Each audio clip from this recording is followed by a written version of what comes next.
Hello everyone, welcome back to my channel. আশা করি আপনারা সবাই খুব ভালো আছেন, সুস্থ আছেন। আর তার সাথে জানাই গুড মর্নিং।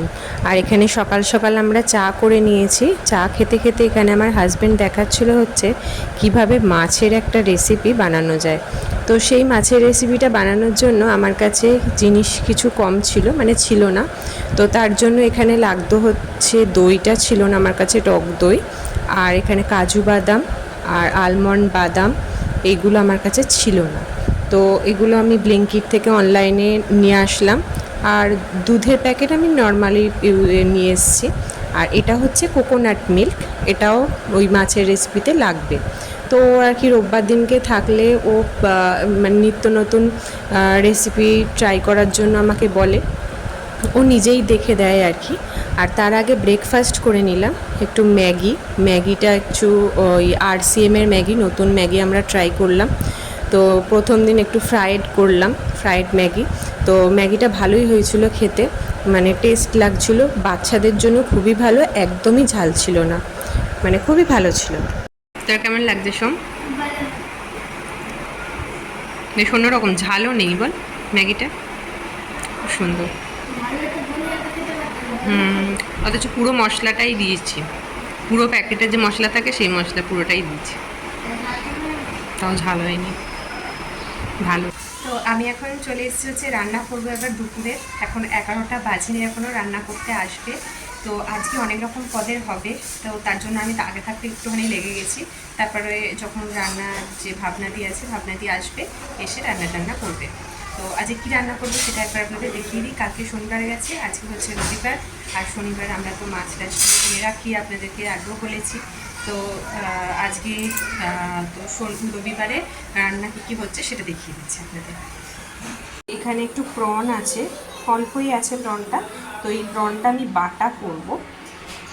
আর এইখানে যে মাছের মাথা দিয়ে হবে হচ্ছে পালং শাক। আর কাটাপোনা মাছটা আমার হাজব্যান্ড একটা দেখেছে রেসিপি, সেইটা ওনাকে করে দিতে হবে।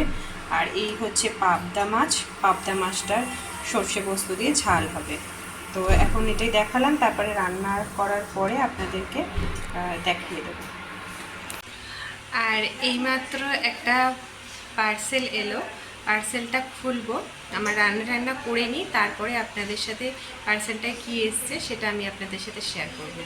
তো চলুন তাহলে রান্না করে নিয়ে তারপর আপনাদের সাথে কথা বলছি। খানিকটা ওদিকে রান্না মানে গুছিয়ে নিয়েছি, মানে ভাবনাদি আসবে সেগুলো আমি বারটার করে দিয়েছি। আর এই যে পার্সেল থেকে যেটা এসেছিলো হচ্ছে কিছু আমার কাছে এরকম কৌটো আমি অর্ডার করেছিলাম মিশোতে, ভালোই এসছে, কোনো প্রমোশনাল ভিডিও নয়, তো এটা ভালোই এসছে। আর এই জিনিসগুলো হচ্ছে RCM থেকে আমরা নিয়েছি, পাশে যে একজন থাকে উনি দিয়েছেন। এই ময়েশ্চারাইজারটা খুবই ভালো। যেখানে মাছ টাছগুলো ভেজে রেখে দিয়ে গেছে, দু রকমের মাছ। আর এইটাতে আছে হচ্ছে পালং শাকটা, চচ্চড়িটা করে দিয়ে গেছে। আর আমি এখন এই মাছগুলো করব। আর এখানে তো রুটি করে দিয়ে যাই, রুটিটা করে দিয়ে গেছে। আর এইখানে সব পেস্টগুলো করে দিয়ে গেছে, এটার মধ্যেও পেস্ট আছে, এটাতেও পেস্টটা করে দিয়েছে, এটাও করে দিয়েছে। টমেটো কেটে রেখে দিয়ে গেছে। জাস্ট দুটো মাছটা আমি করবো। আমটাও এখানে কাটা রয়েছে, যদি টাইম হয় আমি টক আর কি করে রাখবো। কাটাপোনা মাছের যে রেসিপিটা করব আমার হাজব্যান্ড দেখেছে, তার জন্য লাগছে হচ্ছে এর মধ্যে বাদাম রয়েছে 3 রকম, কাজু বাদাম, আলমন্ড বাদাম আর চীনা বাদাম আর পোস্ত। আর এটার সাথে এটা একবারে পেস্ট করে এখানে রাখা রয়েছে। আর লাগবে হচ্ছে টমেটো কুচি। আর এই রান্নাটা করতে না পুরোটাই কোকোনাট মিল্ক দিয়ে হবে। আর এখানে আদা রসুন বাটা রয়েছে আর ধনেপাতা কুচি, টমেটোটাও লাগবে, আবার টক দইও পড়বে এই রান্নাটার মধ্যে আর কি। এই কোকোনাট যে মিল্কটা আমরা যে পরিমাণ করব ওই পরিমাণ মধ্যে পুরোটাই কোকোনাট মিল্কটা লেগে যাবে, কারণ গ্রেভিটা এখানে গাঢ় গ্রেভি হবে যেহেতু বাদামের গ্রেভি। তো চলুন স্টার্ট করা যাক। আর এখানে আমি নিয়েছি যে কড়াইতে মাছ ভেজেছে সেই কড়াইটাই নিয়ে নিয়েছি। সেই তেলের মধ্যেই আমি পেঁয়াজ আদা রসুন বাটাটা দিয়ে দিলাম। এটা ভালো করে কষাবো যতক্ষণ না কাঁচা গন্ধটা যাচ্ছে, তারপরে বাদাম বাটাটা অ্যাড করতে হবে। তো এখানে এখন দেখুন তেলটা ছেড়ে দিয়েছে। এরপর আমি এর মধ্যে কাজু বাদাম, আলমন্ড বাদাম, চীনা বাদাম যে পেস্ট করে রেখেছিলাম তার মধ্যে একটু পোস্ত দিয়েছি, সেই পেস্টটা এর মধ্যে পুরোটা দিয়ে দিলাম। এই ফার্স্ট আমি 3 রকম বাদাম দিয়ে ট্রাই করলাম, শুধু কাজু বাদাম দিয়ে করেছি। চীনা বাদামটা খুব একটা যায় না, কাজু বাদাম না থাকলে তখন চীনা বাদাম আমি দিই। আর আলমন্ড বাদামটাও ভিজিয়ে রেখে তার ছিলকাটা ছাড়িয়ে তারপরেই আর কি এটা ইউজ করেছি। আর এর মধ্যে অ্যাড করে দিয়েছি হচ্ছে কাশ্মীরি রেড চিলি পাউডার। এটা খুব একটা ঝাল হয় না, মানে হালকা ঝাল টকটাই বেশি আর কি হয়। তো এখানে আমি দইটা অ্যাড করলাম। এবার দইটা যেহেতু আমি ফ্যাটাইনি সেহেতু দেওয়ার আঁচটা কমিয়ে দিয়েছি। আর দেওয়ার পরই না ভালো করে একদম মিক্সড করে যেতে হবে, যতক্ষণ না দইটা আর কি মশলাটার সাথে মানে মিশে যাচ্ছে। মানে বাদাম বাটাটা আমি হালকা কষিয়ে নিয়েছিলাম, তারপরে আমি দইটা অ্যাড করলাম। এবার দইটা অ্যাড করার পরে আমাকে কষাতে হবে, যতক্ষণ না তেল ছাড়ছে ততক্ষণ কষাতে হবে। আর এটা লো টু মিডিয়াম আঁচেই করতে হবে, কারণ নিচে লেগে যেতে পারে যেহেতু বাদাম বাটাটা পড়ে গেছে। আর তেলের মধ্যে না ঘিটা দিতে হতো, আমি সেটা ভুলে গেছিলাম, তো আমি ওই জন্য ঘিটা এখনই অ্যাড করে দিয়েছি। আর চাইলে তেলের মধ্যে গোটা গরম মশলাও ফোড়ন দেওয়া যেতে পারে, বাট যেহেতু এটা স্মুথ একটা গ্রেভি মতন হচ্ছে তো তার জন্য আমি গোটা গরম মশলাটা অ্যাড করিনি। ওটা আবার গরম মশলাগুলো মুখে পড়লে ভালো লাগে না। আর এখানে এরপর আমি দিয়ে দিলাম হচ্ছে হলুদ গুঁড়ো। তো এখনও কষানো বাকি আছে, মাঝে মাঝে এগুলো দিয়ে দিয়ে আর কি কষিয়ে নিচ্ছি। তো মোটামুটি আমার এখন কষানো হয়ে গেছে। আমি এবার টমেটোটা যেটা কোঁচানো ছিল টমেটোটা এর মধ্যে পেস্ট করে অ্যাড করিনি, আমরা যে রেসিপিটা দেখে করছি আর কি এরকম কুচনো অবস্থাতেই অ্যাড করেছে। তো এটা নুন দিয়ে আমি ঢাকা দিয়ে দিলাম। তো টমেটোটা গলা অবধি ওয়েট করলাম, টমেটোগুলো গলে গেছে, নিয়ে আবার একটুখানি ভালো করে নাড়াচাড়া করে এর মধ্যে দিয়ে দেবো হচ্ছে কোকোনাট মিল্কটা। কোকোনাট মিল্কটা অল্প দেব, দিয়ে খানিকটা আবার কষাবো, তারপর আবার কোকোনাট মিল্কই পড়বে। মানে এই রান্নাতে কোনো রকম কোনো জলের ইউজ হবে না। তবে কোকোনাট মিল্কটা না খুব গাঢ় ছিল, আমার মনে হচ্ছিল যে একটুখানি জল দিলে হতো, বাট তারপর আমি আর জল দিইনি। লাস্টে একটুখানি মানে যখন আমার মানে এইটা দিয়ে কষানো হয়ে গেছে, লাস্টে পুরো কোকোনাট মিল্কটা যখন আমি দিয়ে দিয়েছি তখন আমি যে বক্সটাতে কোকোনাট মিল্ক ছিল তার মধ্যেই ওই হাফ কাপ মতন জলটা দিয়ে, হাফ কাপেরও কম জল দিয়ে ওই কৌটোটা আর কি যেটাতে ছিল বক্সটা ধুয়ে আমি ওইটা দিয়ে দিয়েছিলাম। তো এটার মধ্যে আমি পরিমাণ মতন চিনি, নুন সব দিয়ে দেবো। এবার দিয়ে এটাকে আমি আবার কষাচ্ছি।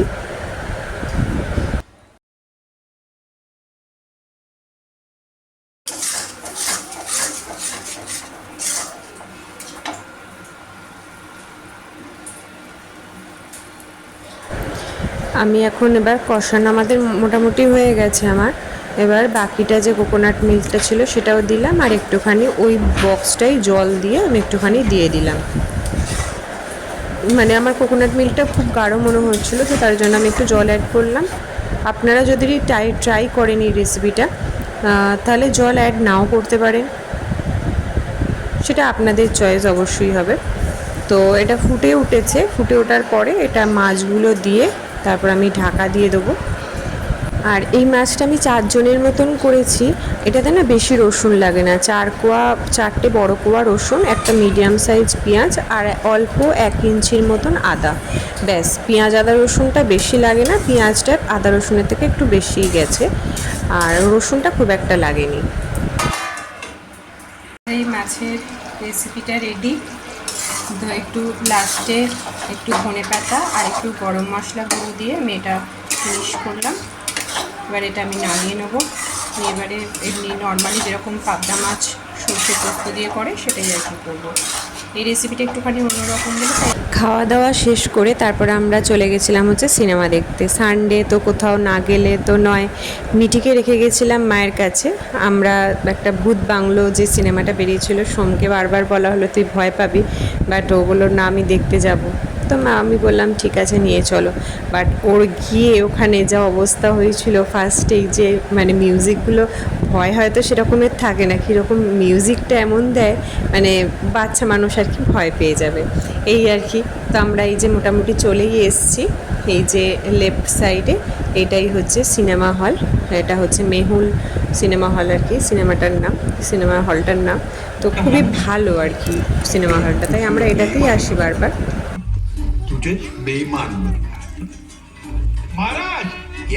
না না এটা বলেনি, কালকে ওদের আসতে বলেছিল। তো এখন বাজে হচ্ছে বিকেল 6:30।